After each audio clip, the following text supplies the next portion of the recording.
Det var 2:30 natten till idag som vittnen hörde skottlossning från automatvapen i det här skogspartiet nära regementet I13 i centrala Falun. Vakten på regementet larmade polisen som kom till platsen. Det låg 5 unga kvinnor skjutna på marken. 3 var döda, 2 dog kort efteråt. Ytterligare 2 män i närheten av skogspartiet sköts. Facit: 7 döda, 1 skadad på sjukhuset. Vapnet var en AK5 militär automatkarbin, gärningsmannen en stamanställd 24-årig fänrik på Dalregementet som greps efter en eldstrid med polisen. 5 av de mördade var unga kvinnor som deltog i lottautbildning på regementet. De var på hemväg från ett diskotek, gick genom skogspartiet.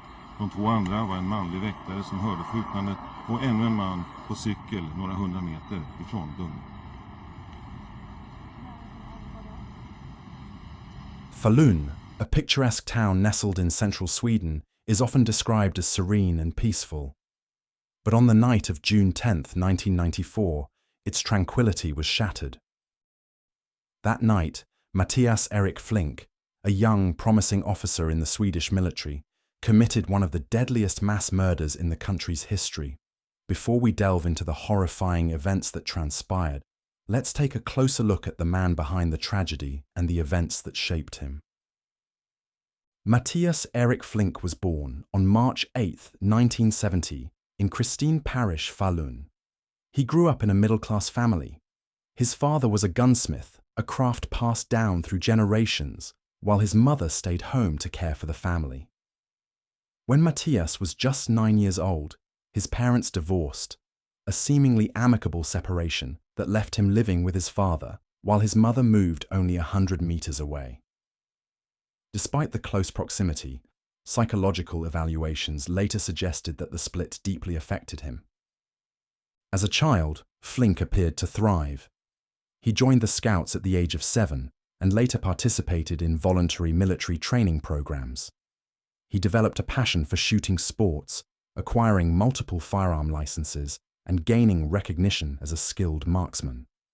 After completing his mandatory military service, Flink pursued a career in the Swedish Armed Forces, attending the prestigious Infantry and Cavalry Officer School in Umeå.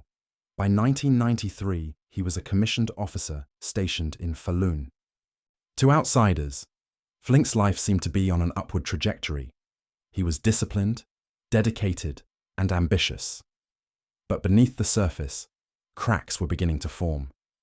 By the spring of 1994, his mental health had started to decline. Flink struggled with aggression, jealousy, and paranoia, exacerbated by what he later described as unhealthy drinking habits and a failed romantic relationship. In early June 1994, Flink sought help, visiting a psychologist and scheduling additional sessions. Despite this effort, his friends and colleagues noticed his increasingly erratic behavior. Some even voiced their concerns to his father.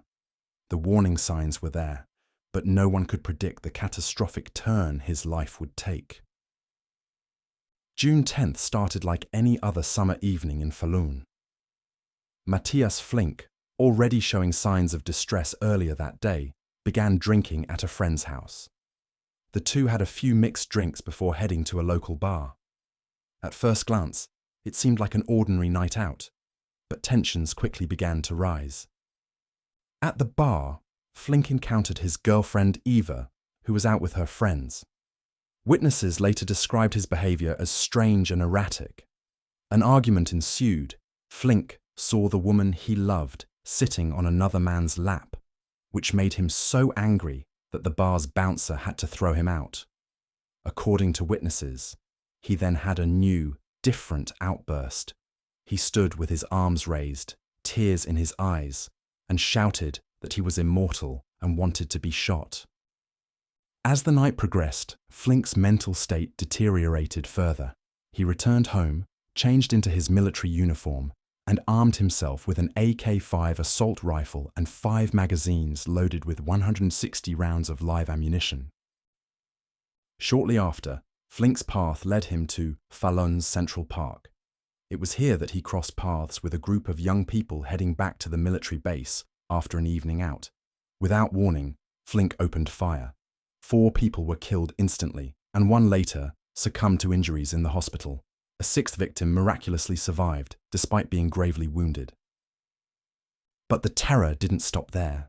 Moments later, Flink targeted two more victims in a nearby street, a cyclist and a security guard in his car. Both were fatally shot. In the span of just a few minutes, Falun was transformed into a scene of unimaginable horror. As the town of Falun reeled from the horrifying events of the night, authorities launched an intensive manhunt for the perpetrator. By this time, suspicions had already turned toward Mattias Flink. Earlier that evening, his erratic behavior in the police report filed by Ava had placed him on their radar. After the shootings, Flink wandered through the town, eventually climbing into a construction crane. He remained there for over half an hour, perhaps contemplating his next move. Ultimately, he descended and began walking along a railway track. It was here that two officers in an unmarked police car spotted him. Flink, armed and unsteady, ignored commands to stop and drop his weapon. Instead, he raised his rifle, prompting the officers to open fire. A bullet struck Flink in the hip, causing him to collapse. Despite the injury, he survived and was immediately apprehended. The weapon was secured, and Flink was transported to Falun Hospital for treatment. Blood tests revealed a staggering blood alcohol level of 1.69 promille. He later claimed to have only fragmented memories of the night, with the pain from the gunshot wound being the moment he woke up from his psychotic state. The aftermath of Mattias Flink's rampage left an entire nation in mourning. 7 lives were lost that night.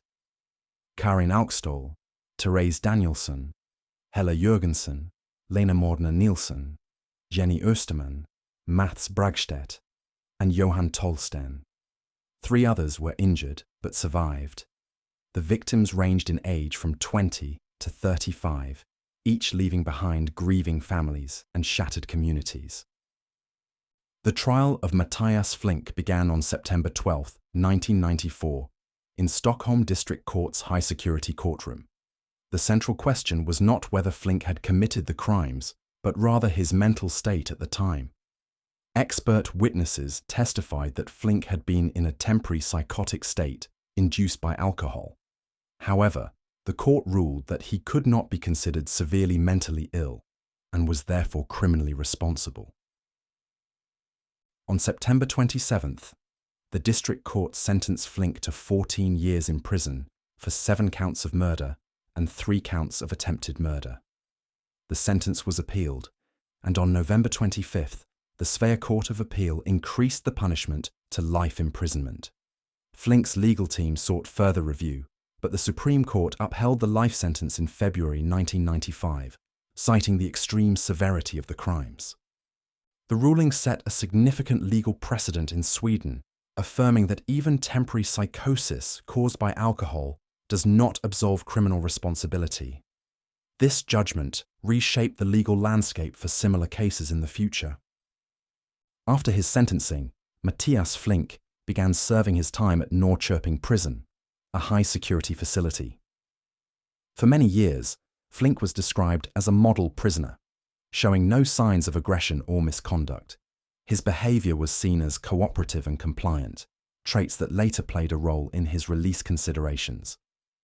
In 2010, after serving 16 years, Flink petitioned for his life sentence to be commuted to a fixed term.